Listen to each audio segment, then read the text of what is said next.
उस्मान, आप ये बताएं कि इस वक्त इस्लामाबाद और रावलपिंडी ख़ास तौर पे जो है उसकी सूरत हाल बहुत तशवीशनाक साबित हो रही है। तो ख़ास तौर पे नाला लई की अगर बात की जाए तो इर्द गिर्द के इलाकों को कहते हैं कि खाली करवा लिया गया है। जी बिल्कुल, देखिए जैसे कल सूरत हाल बनी और इंतहाई अफसोसनाक सूरत हाल थी। एक तरफ बारिश हो रही थी, दूसरी तरफ जो रावलपिंडी के मुख्तलिफ नाले थे, ना सिर्फ नाला लई बल्कि दराए सवां, इसके अलावा कुरंग नाला जो है वो तमाम नाले जो थे बिफर गए थे। और जहाँ पर एक टाइम में जो बहाव होता है वो 5 से 7 फुट होता है, वो बहाव जो था वो 21 फुट तक ऊंचा हो चुका था, जिसकी वजह से घरों में पानी दाखिल हुआ। ना सिर्फ घरों में दाखिल हुआ बल्कि बाज़ारों में ताजर भी बड़े मुतासर हुए। इसके बाद जो ज़िला इंतज़ामिया थी उनको छुट्टी का ऐलान करना पड़ा और साथ साथ रेन एमरजेंसी लगाई गई, दफ़ा 144 लगाई गई और पाक फ़ौज के दस्तों को भी तलब किया गया, क्योंकि वहाँ पर सूरत हाल इतनी गंभीर हो चुकी थी कि रेस्क्यू इदारे जो थे उसको कंट्रोल नहीं कर सक रहे थे, जिसकी वजह से फ़ौज को तलब करना पड़ा। इस वक्त कुछ सूरत हाल यूँ है कि मौसम तो अबर आलूद है। रावलपिंडी में ये सूरत हाल है कि नाला लई इस वक्त 5 से 7 फुट 2 मुकामात है जहाँ पर इसको मैर किया जाता है, जहाँ पर ये पानी का बहाव चेक किया जाता है। तो एक जगह जो है वहाँ पर ग्वाल मंडी के करीब जो है पानी का बहाव 7 फुट है, जबकि दूसरी जगह जो है कटारिया पुल वहाँ पर पानी का बहाव अब 5 फुट पर बह रहा है, क्योंकि अब नॉर्मल हो चुका है। गुज़िश्ता रोज़ शाम 6 बजे जो मेयर किया गया था तमाम तर रिकॉर्ड के उसके मुताबिक, और उसके साथ साथ जो बारिश मेयर की गई थी, जो मिलीमीटर जो बारिश हो रही थी वो भी जैसा कि आपने भी बताया कि रिकॉर्ड तोड़ दिया हुआ है। बिल्कुल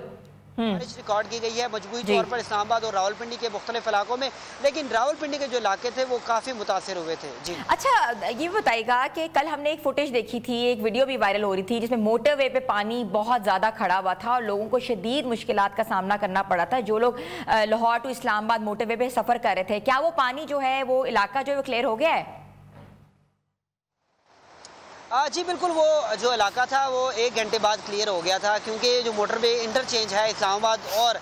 मोटरवे को मिलाने वाला, वहाँ पर ये पानी जमा हुआ था, क्योंकि वहाँ पर आबी निकासी का कोई ऐसा निज़ाम नहीं था, जिसकी वजह से वो पानी जमा हुआ। लेकिन उसके बाद जब मोटरवे को बताया गया, इसके साथ जो इस्लामाबाद के फायर टेंडर थे वो वहाँ पर पहुँचे, रेस्क्यू काम पहुँचे और CDO काम पहुँचे, तो फौरी तौर पर उसको क्लियर कर दिया गया। और उसके बाद बारिश के बावजूद जो था मोटरवे को ओपन कर दिया गया था। तर्जुमान मोटरवे पुलिस की जानिब से भी बताया गया कि तमाम मोटरवे जो है क्लियर है, लेकिन कुछ एहतियाती तदाबीर जो थी वो बताई गई थी, लेकिन इस वक्त तमाम इलाका जो है वो क्लियर है। इसके अलावा अच्छा, इमरान ये भी बताएगा कि ट्रैवल एडवाइजरी के मुताबिक जो है जो लोग हैं वो अभी इस्लामाबाद रावलपिंडी सफ़र कर सकते हैं कि कुछ दिनों के लिए रोका गया है?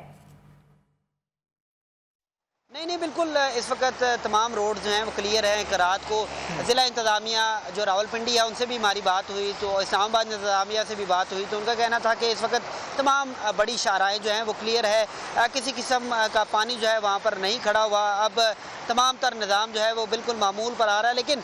जो मुतासिर हुए थे घर, वो हाल जो है बेचारे इस वक्त मुश्किल में हैं, क्योंकि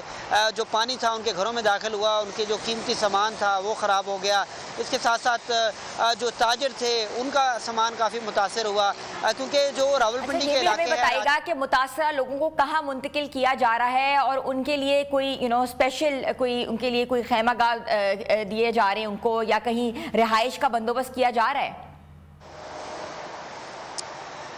जी देखें, ऐसा तो कुछ हमारे सामने नहीं हुआ, ना सिर्फ ये ऐलानात सुने गए, सायरन सुने गए कि यहाँ से मुंतकिल हो जाएं, लेकिन ऐसा मुतबादिल निज़ाम जो है वो तो हमें नज़र नहीं आया। ना फिर ज़िला इंतज़ामिया ने हमें बताया कि हम इनको मुतबादिल कहाँ पर जगह देंगे। इस वक्त ये सूरत हाल है कि जो लोग कल मुंतकिल हुए थे नाला लई के चढ़ने पर, वो अब अपने घरों में वापस आ गए हैं। वो जो उनके घर मुतासर हुए हैं उनकी सफाइयाँ कर रहे हैं, जबकि दूसरी तरफ महकमा मौसमियात ने ये कहा है कि दोबारा इस तरह की एक स्पेल जो है दोबारा वापस शुरू होगा। बिल्कुल ऐसा ही है। अच्छा, ये बताइएगा कि बिजली की बंदिश से मुतासर इलाकों की क्या तफसील है आपके पास? काफ़ी फीडर्स जो है वो ट्रिप कर गए हैं, ट्रांसफार्मर्स जो है वो बह गए हैं, बिजली की क्या सिचुएशन है उन इलाकों में?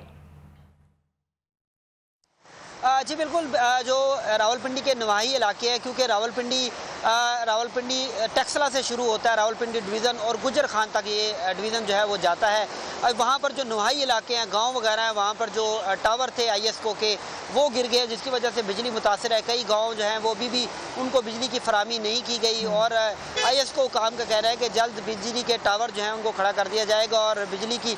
को जो है वो चला दिया जाएगा। लेकिन इस वक्त भी कई इलाके जो है वहाँ पर बिजली नहीं है। जो रावलपिंडी का मेन इलाका है जहाँ पर ये जो ग्वाल मंडी और दीगर कटारिया के मुकाम पर जो इलाके हैं वहाँ पर बिजली जो है वो चला दी गई है। लेकिन जो नवाही इलाके हैं वहाँ पर ज़्यादा मुतासिर हुए थे क्योंकि गांव डूब गए थे, चक्री के करीब गांव डूब गए थे और इस वजह से वहाँ पर इस वक्त भी बिजली जो है वो नहीं है। जी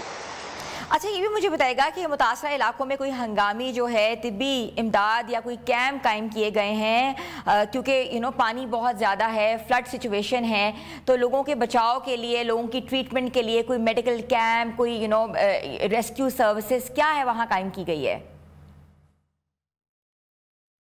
जी बिल्कुल, जो है रावलपिंडी के जो नवाही इलाके हैं वहाँ पर ये कहा जा रहा है कि रेस्क्यू कामों को अलर्ट किया गया है। रावलपिंडी डिवीज़न से भी जो रेस्क्यू की मज़ीद नफरी जो है वहाँ पर भेजी गई है। वहाँ पर जो इब्तदाई तिब्बी इमदाद के लिए जो सामान है वो भी दिया गया है। इसके अलावा जब हमने देखा कल भी जो फुटेजेस सामने आई उसमें पाक फ़ौज के हेलीकॉप्टर जो हैं वो जो लोग फंस गए थे पानी में मुख्तलिफ गाँव में उनको हेलीकॉप्टर के ज़रिए रेस्क्यू किया। तकरीबन 58 के करीब जो लोग थे उनको रेस्क्यू किया गया और उसके बाद अब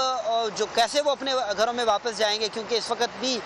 पानी है वहाँ पर और पानी को निकाला कब जाएगा, इस हवाले से कोई हिकमत अमली जो है ज़िला इंतज़ामिया की नज़र नहीं आती। इधर सवाल है इमरान के उन लोगों को कहाँ मुंतकिल किया जाएगा क्योंकि एक स्पेल तो अभी वापस शुरू होना है जिसकी बार बार जो है हुकूमत की तरफ से भी अलर्ट जारी किया जा रहा है और महकमों की तरफ से भी अलर्ट जारी किया जा रहा है, तो वापस उन्हीं जगह पे मुंतकिल करना उनके अपने घरों में तो बहुत बड़ी कहते हैं ना कि ये बेवकूफ़ी होगी। देखें इस तरह की सूरत हाल जो है वो जैसे कि मौसमियाती तब्दीली आ रही है तो सूरत हाल चेंज हो रही है, लेकिन इस तरह की सूरत हाल इससे कबल 2002 में बताया जाता है महकमा मौसमियात की जानिब से कि इस तरह की सूरत हाल का सामना करना पड़ा था और अब ये सूरत हाल जो है वो सामने आई है। तो मौसमियाती तब्दीली जैसे जैसे आ रही है मुख्तलिफ इलाकों को मुतासर कर रही है और महकमा मौसमियात का कहना है कि ये जो है नागहानी सूरत हाल बन चुकी है क्योंकि किसी भी वक्त किसी भी जगह पर क्लाउड जो है बर्स्ट हो जाता है जिसकी वजह से सैकड़ों लीटर पानी जो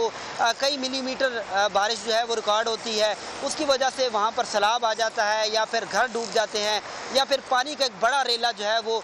जो इलाके हैं उनको मुतासर करता है। तो इस हवाले से कोई हिकमत अमली अभी तक हुकूमत की नज़र नहीं आती क्योंकि ये रेस्क्यू काम या फिर महकमा मौसमियात या फिर कोई एक अदारा जो है वो नहीं बना सकता। इसके लिए हिकमत अमली जो है वो कौमी असम्बली में बनानी पड़ेगी और उसके बाद ही इस तरह की सूरत हाल से निपटा जा सकता है। जी अच्छा, ये मुझे बताएगा कि पंजाब हुकूमत ने दफ़ा 144 जो है वो नाफल कर दी गई थी, लेकिन इस पर क्या अमल दरामद हुआ? शहरियों ने इस पर अमल किया?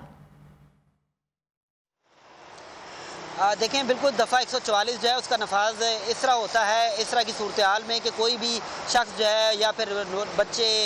बड़े कोई भी जो है वो पानी में नहा नहीं सकता किसी तालाब में क्योंकि ये तालाब उस वक्त ज़्यादा गहरे हो जाते हैं जिसकी वजह से नहाने वालों की मौत वाक़या हो सकती है। तो ये दफ़ा 144 तो नाफिज की जाती है लेकिन इस पर अमल दरामद कम ही नज़र आता है क्योंकि जो